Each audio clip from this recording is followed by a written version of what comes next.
Well, greetings and salutations to you. My hair's always doing weird things in these videos. It's sticking up. Anyway, today's guitar tutorial is going to be from our not uke crazy, but guitar crazy book. We're going to look at this song. If you want to take a screenshot, we'll start here. The song is it's just a little portion of a song called 7 Years. We're going to cover both these chords as well as the tab, which is part of the chorus. Now, a tab, just to refresh your memory, or if this is your first lesson like this that has a mixture, the tabs are the individual notes on the strings. The notes are represented by numbers on tabs. That's how they do these. So just to remind you, as you're looking here, or if you're new to tabs, you see these letters represent the strings from the lowest to the highest.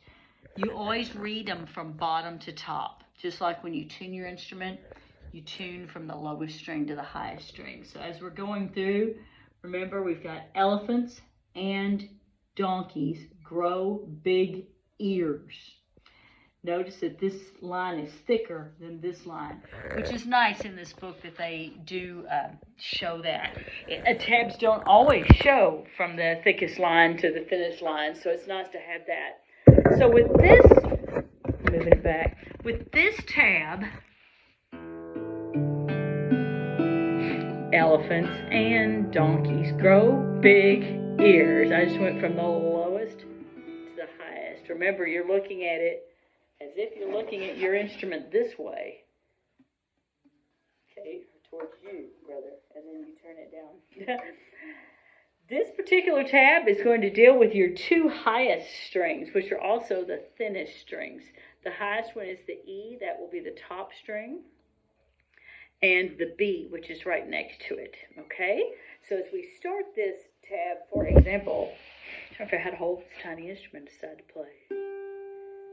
It has a 3, so you're going to start here. Remember, before you play this video, before you try these exercises, it's probably best if you did your warm-up where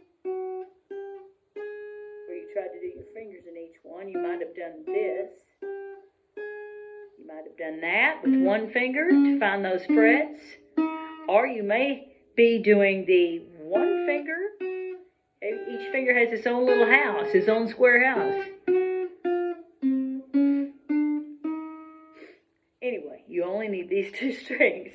We're starting in 3, which is right here. 3, 3, 3, 2, 0. Or if you're doing your pointer finger, 3, 2, 0. Then it's going to go down to B, which is the string next to it. It says 3, 3, 0, 3, 0, 3, 0, 3. How many times does it do that again? Hold on. 1 and 2 and 3 and 4. So there's 3, 3, 0, 3, 0, 3, 0, 3. It does the 3 4 times. Okay, so it's going to go 1, 1. Now let me find myself. 1 and 2 and 3 and 4. Okay, so going back up to the beginning, we had 3, 2, 0. Reach into that string, find 3. 1 and 2 and 3 and 4. Then it's going to go back up. 3, 2, 0.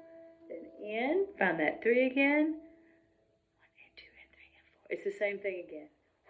1 and 2 and 3 and 4. Now this song, I don't know, it's got some weird stuff in it. I don't want you to learn to sing the whole song. You probably already know it anyway. Something about when I was 7 years old, something like that. I don't know, there's some stuff in it that I remember listening back going, oh. But this little riff is good, and it's in the book, so that part's good. So 3, 2, 0. I think that's the rhythm. Don't give me the line. Like I said, this isn't my kind of music, really. But, you know, we learn all types of music when you're learning an instrument. Now, let's talk about the chords. Now, some of these chords can be played more than one way. I just want to make sure that we talk about that. C and G in particular, the ones that are sandwiched in the middle, can be played more than one way. Let's start with C. I'm not going in order, am I? No. Let's start with the third of the 4 chords that are listed. So C, when you're first learning, which probably you are if you're watching this video, goes across a lot of this fretboard, which for some students, the fingers are not strong enough to push these other strings and maintain it. To do a full chord, you got to be able to hold this tension and hold it coming back down without any. And that's the full C chord, which is 3 fingers. However, I may have you still doing the 1 finger one, or maybe this chord's new to you. Not on E, but on B. You're in that first fret. This is the first part of that chord. And if I do that, then you're going to play on the top 1, 2, 3 strings, which means you got to be able to hold this and do this. 3, 2, 1, 1, 2, 3. That's your C chord. I got to tell you, Miss Beth, everybody that starts this instrument, you play C like that for quite a while before you add a finger. And then you add this finger, which is a weaker one. You know, so pointer finger's good. C. Well, that almost got buzzy on me there. Got to be careful there. All right. Another chord that can be played more than one way right now for you is probably going to be 1 finger. However, it says to do 4. You could use your pinky. That'll be okay. You use your pinky. I'm not opposed to the pinky, but you probably might also want to use your ring finger. I've seen it shown more than one way. Miss Beth tends to use the 3rd finger, her ring finger, on this one. That's G, and then we do the top 3.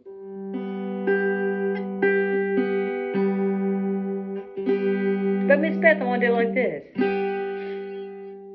That's all well and good, except when you want to do the full chord. And your pointer finger can't be here. It's got to be all the way on the other side of the instrument. So get used to using a different finger. Let's use the ring finger. Or the pinky. If you do the full G, let's say, but Miss Beth, I got long fingers. Your pointer finger is going to be here. Then your middle finger is going to be here, across, just as directly across the street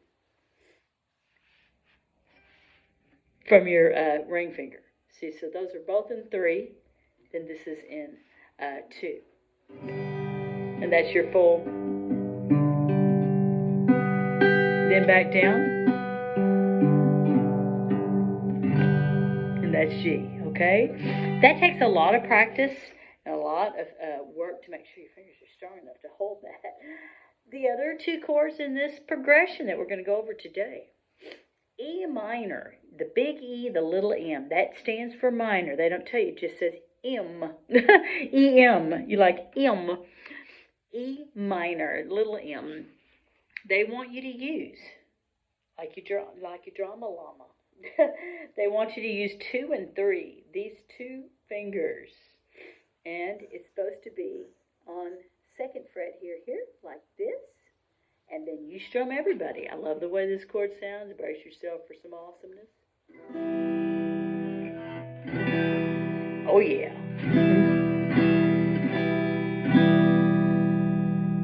I just love that chord. It reminds me of the dueling people, you know, the westerns, where they're walking on the dirt street and they're pow. Ba-da-da. So that's E minor.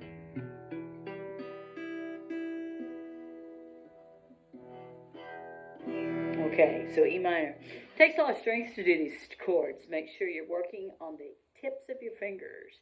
It's very important to maintain the tips of the fingers for the playing. If you're flattening out your fingers, it's hard to get a good sound. You're going to get this buzzy kind of sound. And that's not the sound we want. One more chord today, and I'm not sure about this chord, if you're ready for this chord or not. It's a 3-finger chord, but I'll go on and show it to you. It's called D. Now with D, you need rabbit ears. On 2nd fret, look at the little diagram, it's got the picture. You're going to press these 2 down, skip this one in the middle because you're going to reach down here with your ring finger for that one. It is the top. Take my pointy fingers, make sure it's perfect there. That's your D chord. You leave off the strings that have the X's, so these bottom 2 you don't play there. Now to do the whole chord progression, E minor, G, C, D, I guess that's the chord progression for the song. E minor, G, C,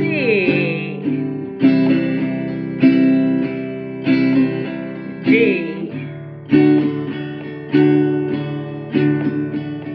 or you might just be doing downs, E minor,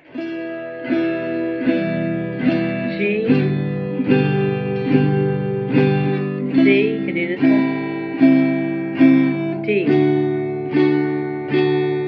It's not important that necessarily right now that you do those at that speed, or that you, remember you can pause these videos and run them back. I was just making sure I play all of them for you. Happy practicing.